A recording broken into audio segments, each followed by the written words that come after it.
ನನ್ನ ವಿರುದ್ಧದ ಆರೋಪಗಳನ್ನು ಎದುರಿಸೋದಕ್ಕೆ ಸಿದ್ಧವಾಗಿದ್ದೀನಿ. ಈ ಸುಳ್ಳು ಆರೋಪಗಳನ್ನು ಇಟ್ಕೊಂಡು ಪಾದಯಾತ್ರೆ ಮಾಡ್ತಾ ಇದ್ದಾರೆ.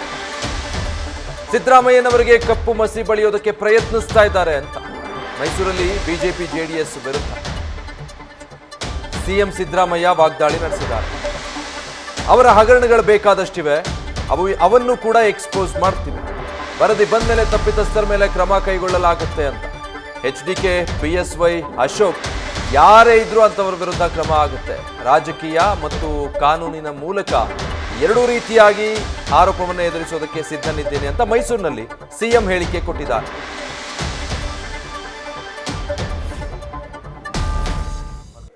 ಅದಕ್ಕೋಸ್ಕರವಾಗಿ ನಾವು ಜನಾಂದೋಲನ ಮಾಡಿದ್ದೀವಿ. ಅದು ಸುಳ್ಳು ಅಂತ ಜನಗಳಿಗೆ ಹೇಳಲಿಕ್ಕೆ ಸುಳ್ಳು ಆರೋಪಗಳನ್ನು ಇಟ್ಟುಕೊಂಡು ಪಾದಯಾತ್ರೆ ಮಾಡ್ತಾ ಇದ್ದಾರೆ. ಸಿದ್ದರಾಮಯ್ಯನವರಿಗೆ ಕಪ್ಪು ಮಸಿ ಬಳಿಲಿಕ್ಕೋಸ್ಕರ ಪ್ರಯತ್ನ ಮಾಡ್ತಾ ಇದ್ದಾರೆ. ಈ ಸರ್ಕಾರವನ್ನ, ಜನರ ಆಶೀರ್ವಾದದಿಂದ ಬಂದಿರತಕ್ಕಂಥ ಸರ್ಕಾರವನ್ನ ಡಿಸ್ಲಾಡ್ಜ್ ಮಾಡಲಿಕ್ಕೆ ಪ್ರಯತ್ನವನ್ನು ಮಾಡ್ತಾ ಇದ್ದಾರೆ. ಅವರು ಸಿದ್ದರಾಮಯ್ಯನವರಿಗೆ ಕಪ್ಪು ಮಸಿ ಬಳಿದು ಅವರನ್ನು ರಾಜಕೀಯವಾಗಿ ಅಳೆದ್ರೆ ನಮಗೆ ಅನುಕೂಲ ಆಗ್ತದೆ ಅಂತೇಳಿ ಭ್ರಮೆನಲ್ಲಿದ್ದಾರೆ. ಅವರ ಹಗರಣಗಳು ಬೇಕಾದಷ್ಟು ಇದಾವೆ. ಅವೆಲ್ಲನೂ ಕೂಡ ಎಕ್ಸ್ಪೋಸ್ ಮಾಡ್ತೀವಿ ನಾವು. ನಿನ್ನೆ ಕೆಲವು ಹೇಳಿದ್ದೀನಿ, ಇನ್ನೂ ಕೆಲವೆಲ್ಲ ವಿಚಾರಣೆಯಲ್ಲಿದ್ದಾವೆ. ಅದು ವರದಿ ಬಂದ ಮೇಲೆ ಅವ್ರ ಮೇಲೆಲ್ಲ ಯಾರ್ಯಾರು ತಪ್ಪಿತಸ್ಥರಿದ್ದಾರೆ ಅವ್ರ ಮೇಲೆಲ್ಲ ಕ್ರಮ ತಗೋತೀವಿ. ಕುಮಾರಸ್ವಾಮಿ ಇರ್ಬೋದು, ಯಡಿಯೂರಪ್ಪ ಇರ್ಬೋದು, ವಿಜಯೇಂದ್ರ ಇರ್ಬೋದು, ಅಶೋಕ ಇರ್ಬೋದು, ಎಲ್ಲರ ಮೇಲೂ ಕ್ರಮ ತಗೋತೀವಿ. ಹೋರಾಟ ಇಷ್ಟಕ್ಕೆ ನಿಲ್ಲಲ್ಲ, ಈ ಸಭೆಗೆ ಅಷ್ಟೇ ನಿಲ್ಲಲ್ಲ, ನಿಮ್ಮ ರಾಜೀನಾಮೆವರೆಗೂ ನಮ್ಮ ಹೋರಾಟ ಮುಂದುವರಿಸ್ತೀವಿ ಅಂತ ಅವರು ಹೋರಾಟ.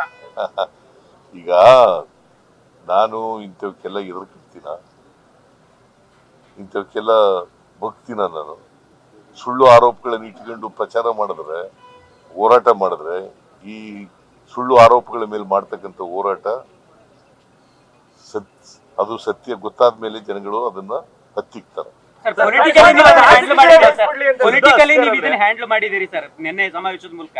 ಈಗ ಲೀಗಲ್ ಫೈಟ್ ಅಂತಾರೆ, ರಾಜ್ಯಪಾಲರ ಮೂಲಕ ಕೋರ್ಟ್ಗೆ ನಿನ್ನೆ FIR ಮಾಡ್ತಿದ್ದಾರೆ. Now you have decided to fight these false allegations both politically and legally.